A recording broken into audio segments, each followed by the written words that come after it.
Okay, hello everyone. We are pleased to be joined today by Josh Yoder, co-founder of US Freedom Flyers, an organization which advocates for informed consent, the ability to travel and work freely within the US, and has taken action against President Biden's COVID injection mandate for federal workers.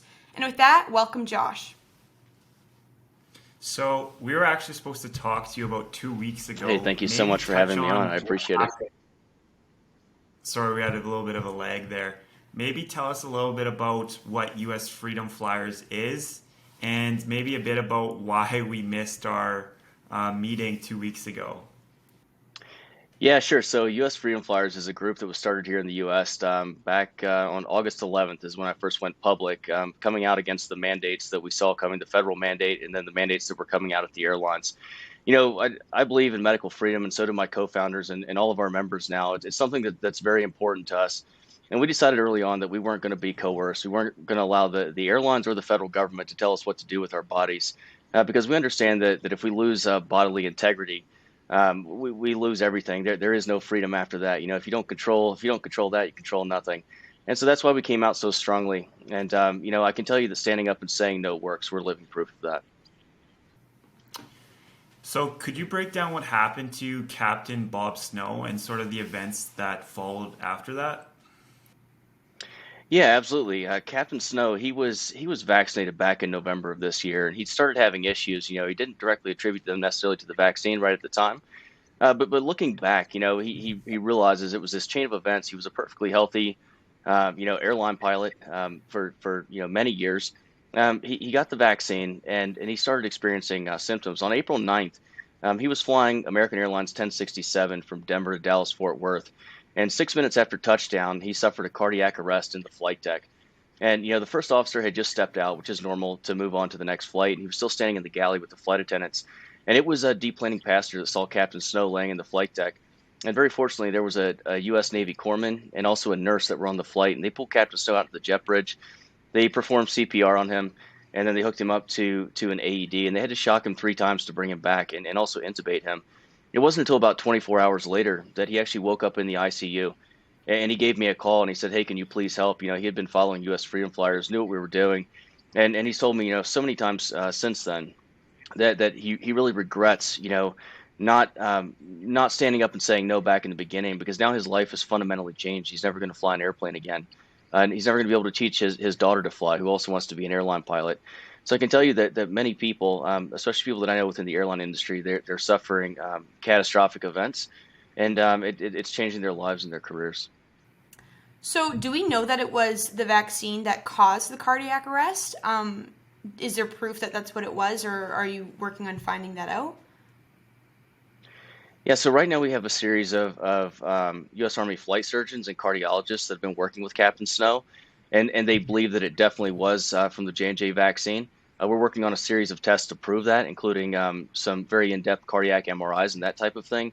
So far, all of the tests that have been done have come out as being relatively conclusive as to this being vaccine related, and we're waiting for one final test, so we should have more information here in just a couple of weeks. Okay, so it'll be confirmed then. And then, uh, can you speak to how many more of these sort of situations have happened? I mean, even we were supposed to have an interview a week ago, and you weren't able to come to it for a certain reason. Would you be able to expand on that? Is this happening a lot, or more so than before the vaccines were released? Yeah, so what we're seeing a lot of is everything from several pilot incapacitations in flight. We know of several of those, but a lot of pilots are coming forward with chest pain and neurological conditions and all types of things associated with the known side effects that we know that the vaccine manufacturers themselves have now been forced to release through documents that came out over the past few months. Side effects that we know of are myocarditis, pericarditis, blood clots, strokes, cardiac arrest, all things that can lead to sudden death. And for those of you that have been following the very brave Lieutenant Colonel in the U.S. Army, her name's Lieutenant Colonel Teresa Long. She was a military whistleblower, and she's also an expert in the DMED database, which is considered to be one of the best medical databases in the world, that captures all medical events that happen within the Department of Defense. And there we saw things like 300 to 600% increases, depending on the conditions, of things like blood clot, stroke, myocarditis, pericarditis, cardiac arrest, all the things that I just discussed. as well as neurological conditions, which were up 1,135%. And something that's also very interesting, especially for younger people in our age groups, was that spontaneous abortion was up over 300% as well. So I can tell you that this is definitive data. Like, medical studies across the world are based on the DMED database. And when Lieutenant Colonel Teresa Long came out as a Department of Defense whistleblower, Senator Johnson here in the U.S. Senate, he actually sent in a stay order to the Secretary of Defense saying, "Don't change any of this data. We need to do an investigation here." And it was very shortly thereafter we caught them in real time actually changing the data to try to manipulate what Lieutenant Colonel Teresa Long was talking about. And so now we have the data pre-manipulation and post-manipulation. I can tell you the post-manipulation doctoring that they did to it. It was a very sloppy job, and it's completely conclusive at this point that they went in to try to change the numbers to change the narrative. So where can people go see this DMED database or see any of this data? So we're actually working on putting this out right now. People that follow Steve Kirsch, that's a good place to start. If you just Google it, there's some of it that comes up, and we're working to put this together into a conclusive document that's actually graphed out, so it's easier to read, because right now it's a bunch of numbers and and you have to know what you're looking at, but it's going to be put out into graph form, so that it's very easy for the average person to read.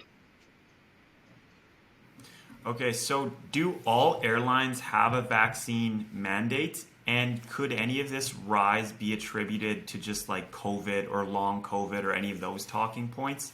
How do we know this rise is from the vaccine itself, I guess?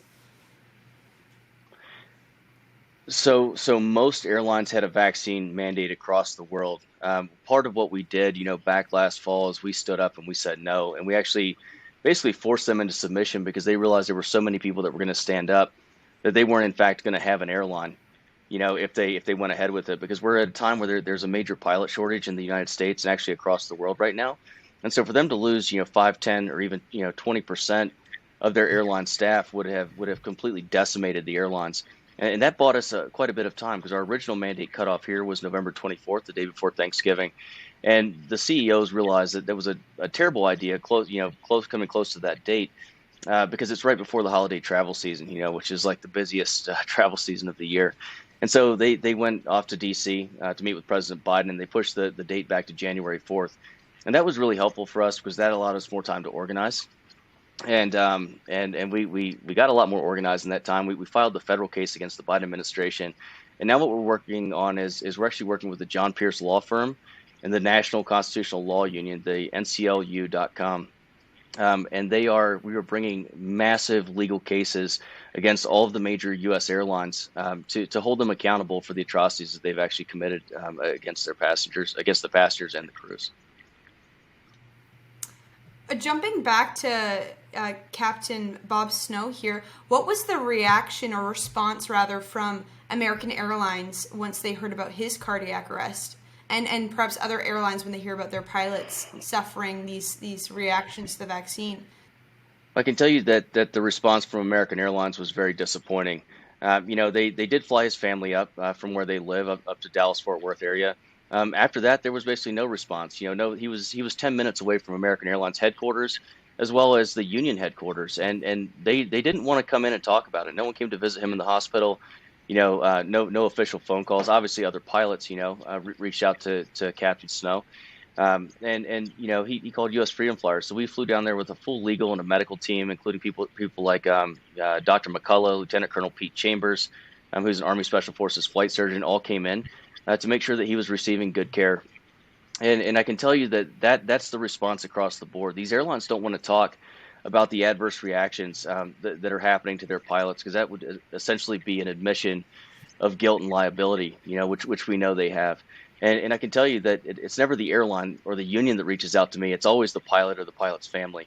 And that's how I know about it. So even with all the cases that I'm seeing, I can't say conclusively that that's everyone it's happening to. I only know the cases that I'm told about. And that's a lot of cases.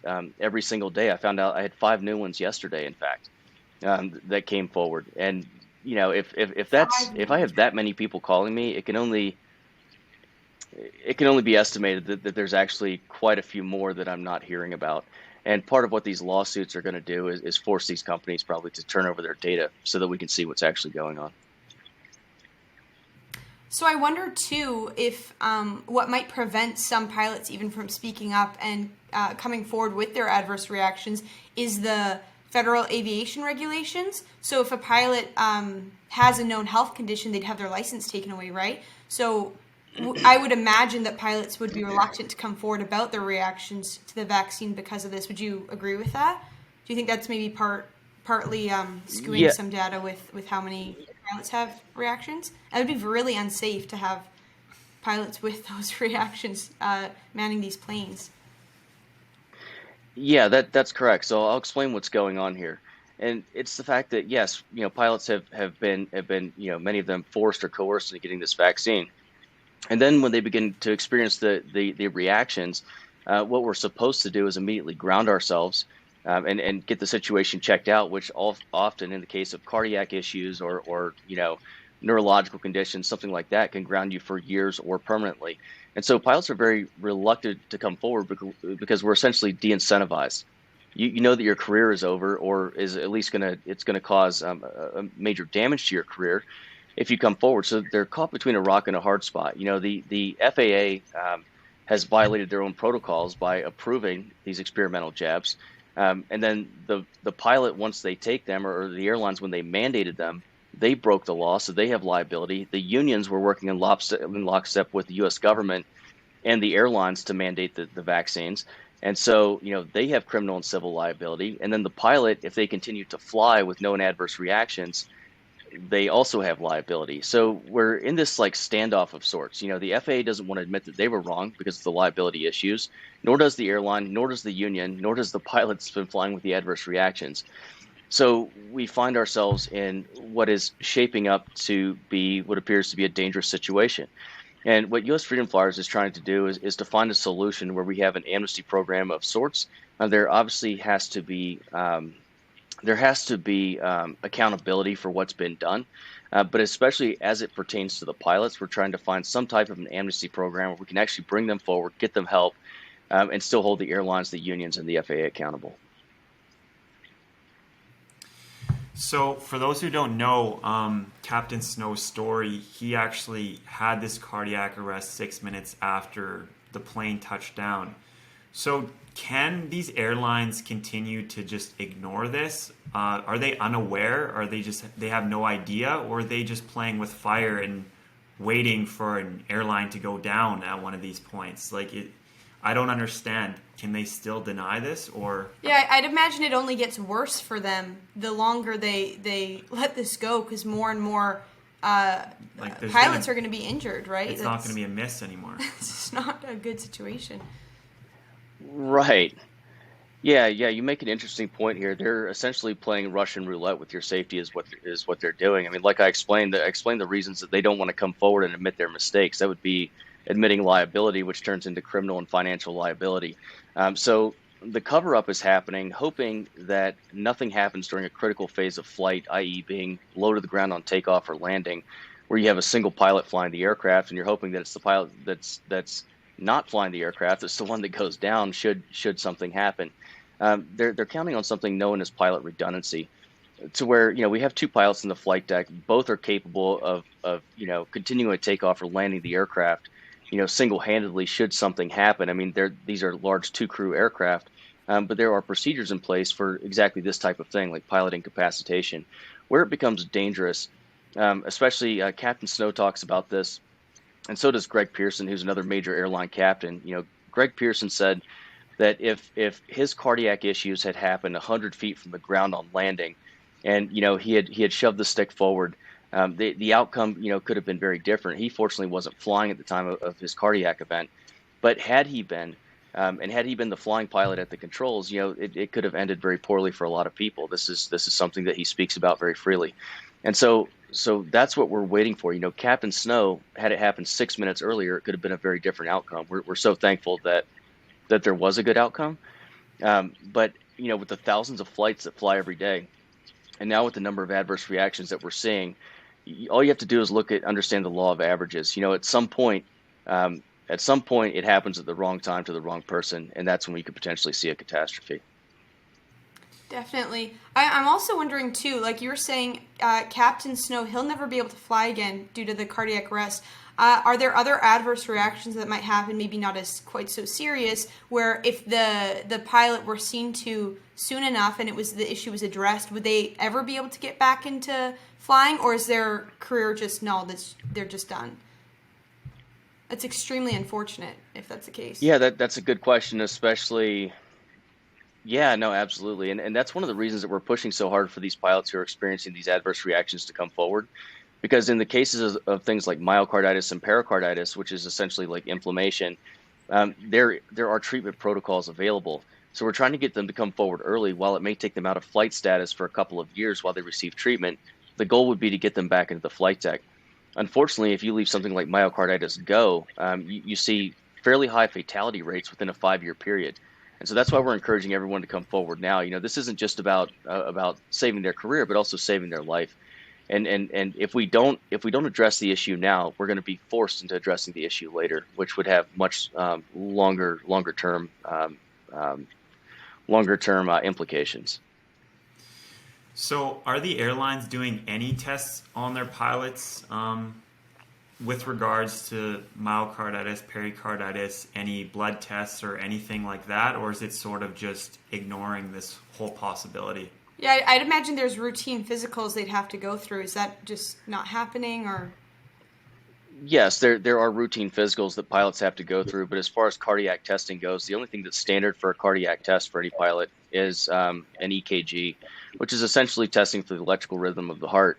So you can have the cardiac illnesses that I just described that are not caught by an EKG. You have to do other things like troponin tests and cardiac MRIs and D-dimer tests to check for blood clotting in order to catch some of the primary side effects that we're seeing from the vaccine. In the case of Captain Snow, had he received an EKG, days before his heart actually stopped, it's very possible that it would have been abnormal. But in his flight physicals prior, it didn't catch it because the only test was an EKG, and so that doesn't typically catch it until later in the process, right? And so with the current testing that's being done for pilots in their flight physicals, it's not significant enough to actually catch these problems. And one of the things that we're trying to do at U.S. Freedom Flyers is to encourage the FAA and the airlines to actually put all pilots through these advanced cardiac testing procedures to ensure that we catch this early before they become ticking time bombs. Do you have an idea of the frequency of these heart problems? Yes and no. At this point, it's speculation because there's been no real testing done. We have had high-level cardiologists who have said that they believe probably somewhere in the ballpark of 30% would have some type of abnormal cardiac test. The 4 tests that I just mentioned. If everyone were to be run through those tests. And so, that would obviously be very significant. That would definitely affect your air travel, which is precisely why the FAA and the airlines don't want to do it. But no, we don't. Until there's long-term studies done, we honestly have no real idea. And would that just take down or demolish the airline if they lose 30% of their staff? Let's say they do these tests and find out that 30% of their staff is not fit to fly. What would happen to the airlines? Yeah, a 30 if that number is accurate, if a 30% reduction actually happened across the board at any airline, I mean, if 30% of your pilots are suddenly pulled out, within a week time frame, it would be absolutely devastating. It would be catastrophic to these airlines who are highly debt leveraged, and that would mean parking airplanes that they're still having to pay the notes on, right? So the airplanes aren't flying; they still have to maintain the maintenance. So the cost is still very expensive, and then you have that reduction in revenue as well. Yeah, it could absolutely put an airline into bankruptcy. Well, there's a reason not to, hey? So how do we get these pilots to come forward about their reactions and shed light on these issues? This is obviously what you're working on. How do we get them treatment when they're at risk of losing their income? Well, what we've made very clear at U.S. Freedom Flyers is that when they come forward to us, we will get them help. That's something that we have absolutely done. Just like we flew down to see Captain Snow. We took a week, and we all went down and we did that for free. That's not something we charge for. So it's absolutely our goal to make sure that these people are cared for. and that they don't end up like Captain Snow. Unfortunately, that doesn't replace their income. So there are long-term disability, short-term and long-term disability programs at the airlines, but that only replaces a very small fraction of what most of them are making. So maintaining your lifestyle and long-term disability is not a good solution. So what we're trying to do is bridge the gap by ultimately emphasizing safety, and this is why the airlines and the FAA have to be on board with us, because many of these pilots will not come forward on their own, and so we need to make this a program to where the airlines are committed to actually paying these pilots salaries. Once they mandate them to come out and take these tests. I think you'll see a lot more pilots coming forward if they knew that their salaries are going to be maintained in the event that they come forward and they're found with a medical condition. So a lot of people would just deny this whole reality of what we're talking about. What direction would you point them to? Like, is there specific resources or information or data that could show people like this is the reality that's truly going on? Because maybe people will say, oh, this is anecdotal, what Josh is saying. Like, is there a place where people can go to realize what's going on, like you're saying? One place you can go look is the VAERS system here in the United States, like the Vaccine Advanced or Adverse Reactions or Reporting System. So that's one place that you can go. Then all you have to do is just Google the names of Cody Flint, Greg Pearson, Captain Bob Snow. These people will all tell you that it 100% happened to them. And in the case of Cody Flint, he's a really interesting case. He actually he was an agricultural pilot out of Mississippi. And he was flying his ag plane about 500 feet above the ground when both of his inner ears ruptured due to 300% increased intracranial pressure. And this was 50 hours after the first Pfizer shot. And he now has 4 doctors, two in the U.S. and 2 in Canada, inner ear specialists, who said that the only way that both inner ears would ever rupture at once like that would be from severe head trauma or from a vaccine injury. And they have all 4 of them have conclusively said that his injury, his neurological condition, came from the vaccine. And in the case of Greg Pearson, exactly the same thing. Hours after the first Pfizer shot, this happened.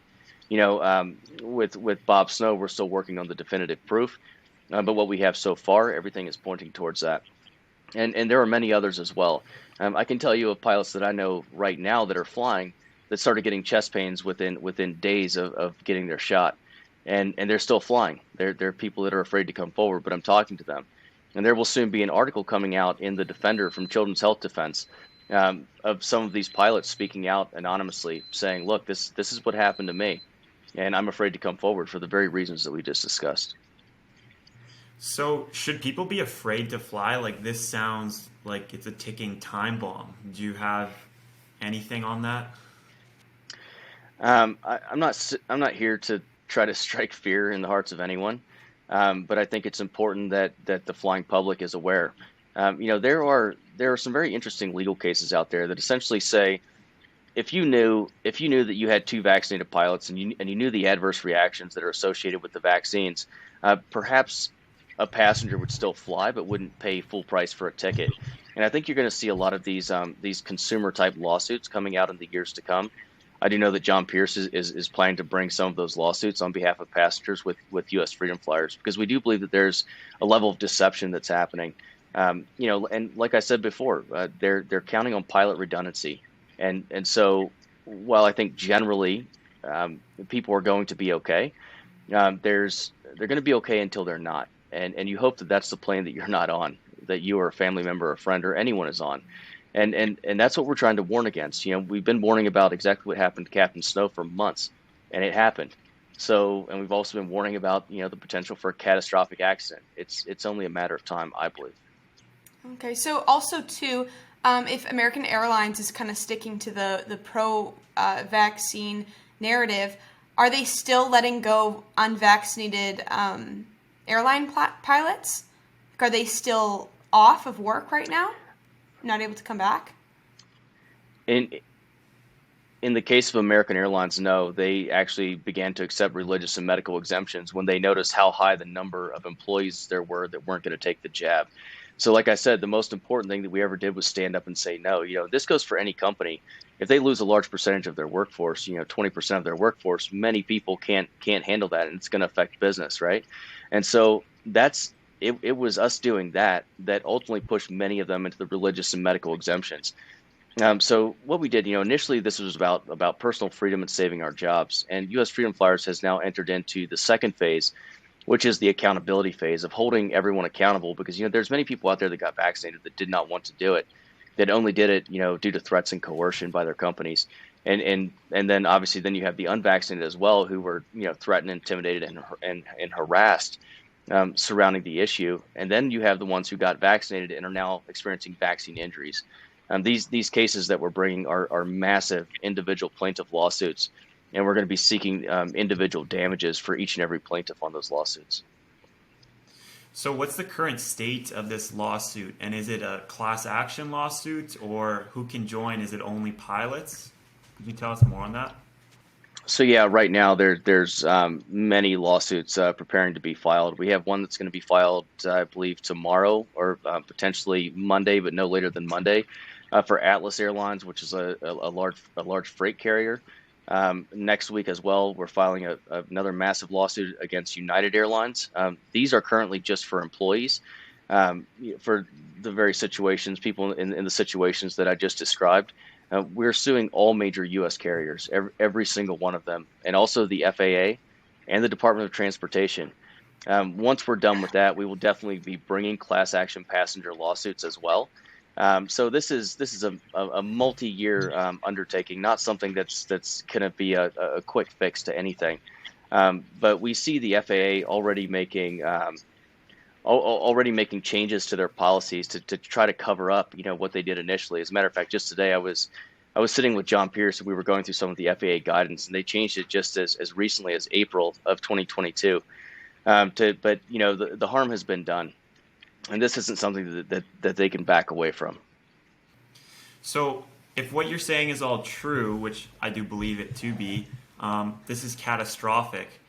But how are you taking on such large airlines?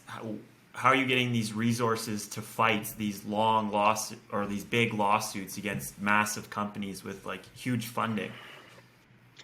Well, that's a great question. We have been doing it through small dollar donations, through interviews just such as this.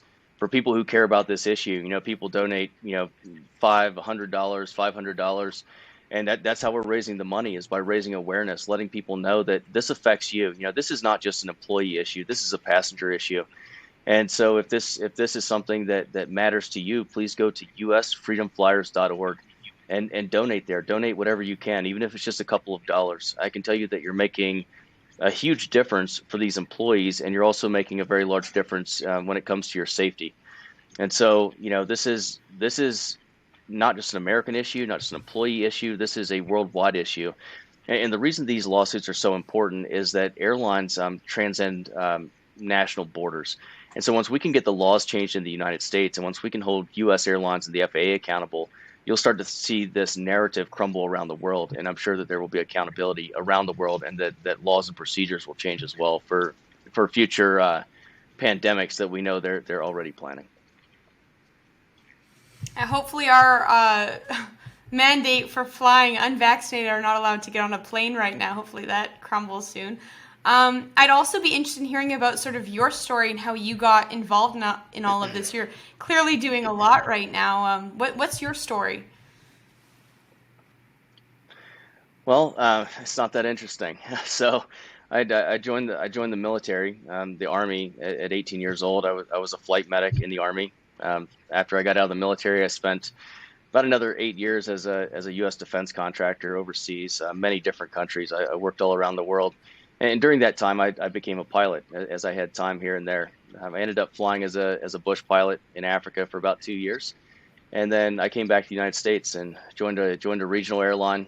Flew there for a couple of years, and then I got hired by a major U.S. carrier, where I currently work, at least for now. And yeah, and the reason I'm so passionate about this is, being in the military and working with all these people around the world. The issue has always been freedom. Like, human freedom is one of the most precious things that we have.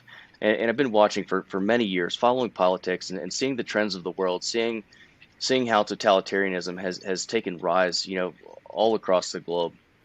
And then specifically, like after 9/11, just to back up, we saw like the implementation of the Patriot Act here in the United States, which really reduced our freedoms by a tremendous amount. And there's just been a slow but steady encroachment on our freedoms. And for me, it just got to the point where I could no longer stay silent. I had to say something. I had to step up and do something, and that's why I did what I did. And so many people have rallied around, and U.S. Freedom Flyers has now become a force to be reckoned with. I never had any concept that it would grow into what it's grown into. And that we would have the impact that we're currently having. I would say that's a pretty interesting backstory there. Not boring as you described, but No. But so one of my questions is how many people do you have in this organization working on this? As far as actively working on it, probably close to 10, like 10 or so. Um, I think I'm the only one that's doing it full time right now.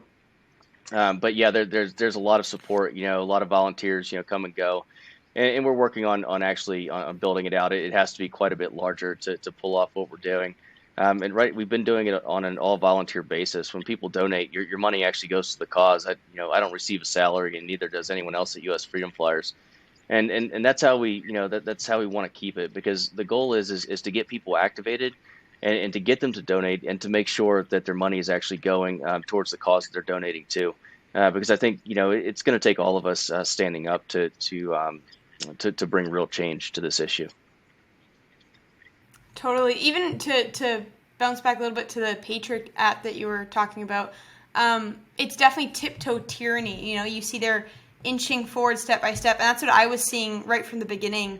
And what was bothering me was this is a bigger issue than just, let's say, wearing a mask or. Well, I mean, all that Snowden stuff came out after they brought in the Patriot Act of like the U.S. spying on their own citizens, and then here we are, like whatever, 10 years later. Yeah, it's unreal what's happening. It's almost worse, like not worse, but I don't think it's typical left and right. It's almost like very extreme views. Like you need to wear a mask, you need to take these shots. Like even though it doesn't really affect someone else, everyone can get and transmit the virus and get the disease. But it's like you need to believe this. Yeah. So I'd say it's almost like totalitarianism or this authoritarianism that's like came out of the left and is just morphed into this situation we have now. Yeah, and it's actually a good point that you make. I can tell you here in the United States, where we have this two-party system, the Republicans and the Democrats. I blame the Republicans as much as I blame the Democrats. I am neither. I'm actually a registered Republican, and I'm going to be changing that, because I don't agree with any of their views. I'm a very independent thinker, and what we need is independent thinkers here, people that don't toe the party line, the people that think for themselves and stand up for right and stand up for humanity. And both parties have completely been responsible for bringing this totalitarianism. I mean, I watch how they vote, and many conservatives voted for this as well, and it's completely ridiculous. It's nonsense, and the reason that they're doing it is because we allow them to get away with it. Yeah, it's sort of the illusion of choice. Like they give us two options, but we don't want either option. So it almost needs a massive political reform where you're not forced into picking what is less worse. You can actually choose a person who displays your values that you seek out. Yeah, I completely agree with you. This is this has happened all across the world. When you just take a look, if you follow politics closely, I mean, this has been a long time coming. This has been a goal of politicians, all across the world, to actually, you know, take away individual freedoms and grow the size of the government and gain more power and control and money. That's what a lot of this is about. And there's a lot of I won't say speculation, but for people that do their research, you can see like a global agenda that's being pushed, like one world government and that type of thing. And the only way to do that, to implement something like that, is to actually crush individual thought process and sovereign nations in order to bring everyone down to the same playing field on financially and with individual rights and all of that, in order to push this agenda through. And that's what they're trying to do. That's why you see the destruction of borders and all of that, everything surrounding that. It's really incredible when you start to dig into it and understand what's happening. So one way that we like to close these interviews is we like to ask our guests, what is a message you have for our audience tends to be primarily students, but we have people from all different backgrounds and areas, so even like concerned citizens, parents, whatnot. What message do you have for them, or a piece of advice? So my advice would be this: if you value your freedom, with great freedom comes great responsibility, and so it's the actions that you take as an individual that are going to have a fundamental change on your world. And never underestimate the power that you have as one person, because when you do the right thing, other people are watching whether you realize it or not. And when you do the right thing, it's going to inspire others, and it's going to have a cascading effect. And so take responsibility for your own freedom. Stand up for what's right, always do the right thing, and always say no to tyranny. Every single person has to fight it. You don't have to have an organization, you don't have to be on TV, you don't have to do any of that. You can take a stand every single day for the right thing and be vocal about it. Never be silent about what you believe in, and help encourage others to stand with you, and you'll be amazed what happens. It really is amazing to see, just speaking a bit of truth, how that even encourages other people to stand up and say something. You don't realize the impact of your own actions and your voice. So I completely agree with you on that. I think that's fantastic and a great place to close, unless you have any other questions, or if you have any questions for us. So where can people find you besides your website? Is it just there, everything people need to know and see? Just head to that one place? Well, you can go to our website, and then you can see our linked social media accounts as well. So we would encourage you to follow US Freedom Flyers. Just go to usfreedomflyers.org, click on that, sign up. You can sign up as a passenger, and that'll keep you up to date. We put out legal updates, occasionally, about every 2 weeks. We definitely don't spam your inbox. We're far too busy to be writing emails every day or every other day. But we will keep you abreast of what we're doing. And then you can follow the social media links. We'll be posting interviews and things like that, and different information that comes out, so that you can stay abreast of what we're doing, and also get involved. Awesome. Perfect. Thank you so much for joining us, Josh. Appreciate it. Yeah, thank you. It's been an absolute pleasure speaking with you.